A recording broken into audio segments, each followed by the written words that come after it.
Hordoftoota keenya nageenyi keenya bakka jirtanitti isin haa qaqqabu jechaa odeeffannoo wayitaawwan Onkoloolessa 27 bara 2025 qindeeffannee isinitti himnaa. Dursa oduu ijoo. WBO'n loltoota PP 200 ol du'aan adabuu ibse. Loluu dadhabneerraa jechuun qondaalli olaanaan waraana PP tokko dubbate.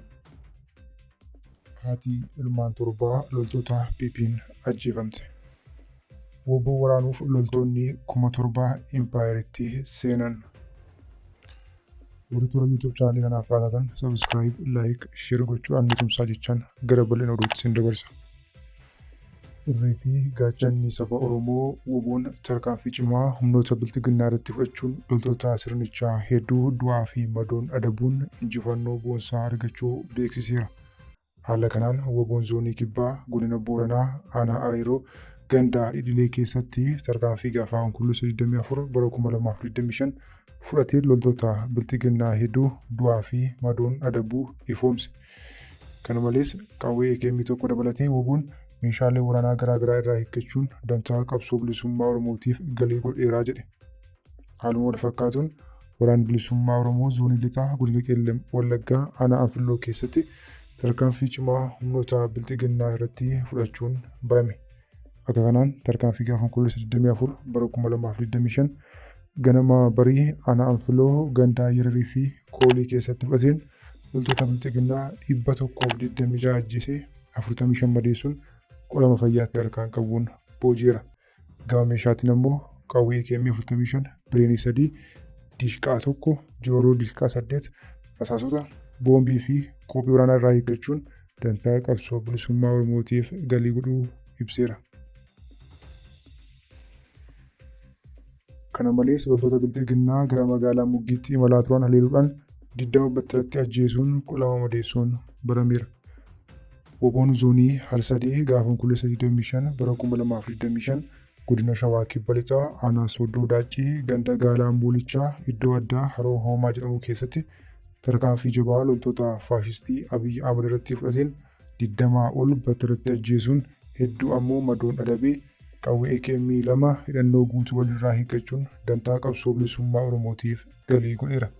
Guyyuma kana jechuunis gaafa Onkoloolessa 25 bara 2025 WBO'n zoonii kibba bahaa godina Arsii Bahaa aanaa Martii ganda Abbaasaa Gurbaa jedhamu keessatti waraana bilxiginnaa mooraa isheetti itti marsuun haleelee 10 battalatti ajjeesuun 17 madeessuun mooricha keessaa ari'ee baasuu maddeen naannoo sanaa ifoomsaniiru. Dilbata kaleessaa ammoo WBO'n zoonii lixaa godina Wallagga lixaa aanaa Qilxukaarraa bulchiinsa magaalaa Agamsaa bal'aatti tarkaanfii cimaa fudhachuun loltoota sirnichaa hedduu du'aa fi madoon adabuun barameera. Waraanni bilisummaa Oromoo kutaalee Oromiyaa iddoo garaagaraatti waraana sirnichaa du'aa fi madoon adabuun loltoota bilxiginnaa 200 olitti tarkaanfii fudhateeraa jechuun ibse. Loluu dadhabneerraa jechuun qondaalli waraanaa PP tokko hime. Yeroo garaagaraatti qondaalonni waraanaa bilxiginnaa lolaa riphee loltoota waliin geggeessan injifachuu akka hin dandeenye waan amananiif dhibdeen jiru karaa mariitiin akka furamu dhiibbaa gochaa turaniiru. Inumaayyuu qondaalli waraanaa Jeneraal Kabbadee Raggaasaa jedhamu ifaan ifatti muummicha ministeeraatiin lolli nu gahaa ta'aa mari'adhaatii dhibdee keessan furadhaa jechuun yaadatama. እዚህ ብቻ አይደለም ደማችን የሚፈሰው የሰው ሀገር ሄደንም ደም እናፈሳለን እናንተ በምትልኩን በምትሰጡን ትዕዛዝ መሰረት። ስለዚህ እኛ ከዚህ በኋላ እኛም ህዝባችንም እንዲበጠበጥ ደሙ እንዲፈስ እንድንሰዋ አንፈልግም። ቁጭ ብላችሁ ተወያዩ እና ችግራችሁን ፍቱ።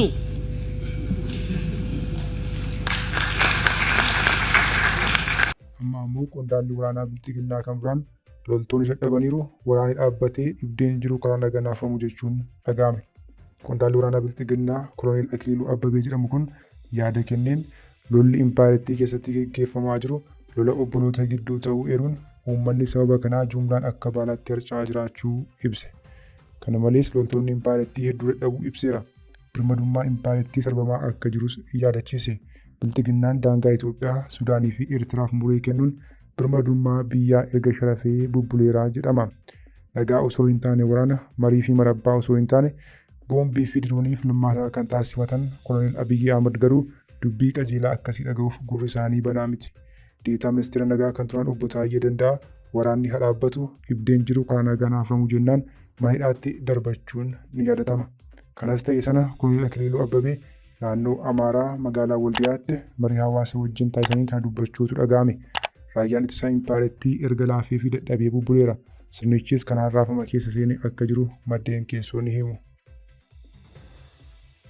Woboo waraanuuf loltoonni 7,000 Impaarettii seenan. Itoophiyaan rifaatuu hamaa keessa seentettis jedhame. Impaayerri Itoophiyaa rakkoowwan gurguddoo lamaan raafamuun hundeen ishee bususee jiguu gaheera. Rakkoowwan kunneenis rakkoo dinagdee fi nageenyaa yoo ta'an, isaan kaan ammoo of jalatti rakkoolee xixiqqaa hedduu dabaluun kufaatii sirnichaa fi Impaarettii saffisiisaa jiru. Impaarettii korokkodee mootii moototaa ta'uun bulchuu kan yaade Abiyyi Ahmad ammoo rifaatuu guddaa keessa seenuutu dhaga'ame. Maddeen keenya dippiloomaatota buleeyyii wabeeffachuun akka gabaasanitti Itoophiyaan humni waraanaa ishee waan laaffateef biyyoota ollaa irraa loltoota galfachaa jirti jedhame. Haala kanaan Itoophiyaan yaaddoo keessa seenuun Somaalilaand irraa loltoota 7,000 galfachuun gabaafame. Loltoonni kunneen jimaata darbe gaafa 25 bara 2025 konkolaattota gurguddaadhaan fe'amanii daangaa Itoophiyaa seenaniiru. Tarkaanfii cimaa waraanni bilisummaa Oromoo kutaalee Oromiyaa iddoo garaa garaatti taasisaa jiruun rifaatuu hamaa keessa kan seene Bilxiginnaan humni waraanaa isaa laaffannaan kadhaaf biyya ollaarra fiigaa jira jedhame. Loltoonni Somaalilaand Impaarettii seenan aanaa Machaaraa qubachiifamanii akka jiran maddeen gabaasaniiru. Bahaa Oromiyaatti woboon zoonii bahaa tarkaanfii fudhachaa jiruun loltoota sirnichaa hedduu du'aa fi madoon adabuun injifannoo boonsaa galmeessaan jira jedhe. Haati ilmaan torbaa loltoota PP'n ajjeefamte. Gocha badii fi ciigaasisaa kan raawwatan loltoonni Bilxiginnaa godina Arsii Lixaa aanaa Shaashamanneetti haadha ilmaan torbaa badii tokko malee ajjeesuun dhaga'ame. Aadde Rahimaa Galatoo jiraattuu aanaa Shaashamannee ganda Abaaroo iddoo addaa Girsaa yoo taatu, waraanni naamusaa fi sansakkaa loltummaa hin qabne waraanni Bilxiginnaa gaafa 23 bara 2025 reebicha hamaa irratti raawwachuun lubbuu ishee dabarsuutu dhaga'ame. Haati waan sirnichaan ajjeefamte kun harka qalleettii fi dhibee garaa garaan rakkachaa kan turte yoo taatu, abbaan manaa ishee waan dhukkubsatuuf maatii hundumaa kan jiraachisu ishee ta'uu maddi oduu keenyaa ifoomseera. Sababni ajjechaan kun itti raawwatameef ammoo maqaa maallaqa baankii siiqqee fi raayyaa ittisa biyyaatiif kafaluu diddee jechuun akka ta'e himame. Maatiin aadde Rahimaa Galatoo garuu maallaqa isaan gaafatan kaffaluu mitiitii waan nyaatanii bulan iyyuu hin qabanii jedhame. Waraanni sirnichaa kanarraa ka'uun reebicha hamaa ishee irratti raawwachuun lubbuu ishee dabarseera. Oduudhuma wal qabateen godina Wallagga Bahaa aanaa Haroo Limmuutti abbaan ijoollee 4 ajjeefame. Gochi ajjechaa kun gaafa 24 bara 2025 aanaa Haroo Limmuu ganda Bariisaa bakka addaa Daangee jedhamutti akka raawwatame maddeen himaniiru. Abbaan maatii ajjeefame kun ammoo obbo Abdoo Mitikuu jedhamaa jedhaniiru. Ajjechaan kunis waraana Bilxiginnaatiin maqaa hidhata woboo qabda jedhuun raawwatame jedhame. Hordoftoota keenya oduun sa'aatii kanaaf qabannee dhiyaanne kan gammachuu hordoftan ture. Oduu biraan hanga walitti deebinutti nagaatti.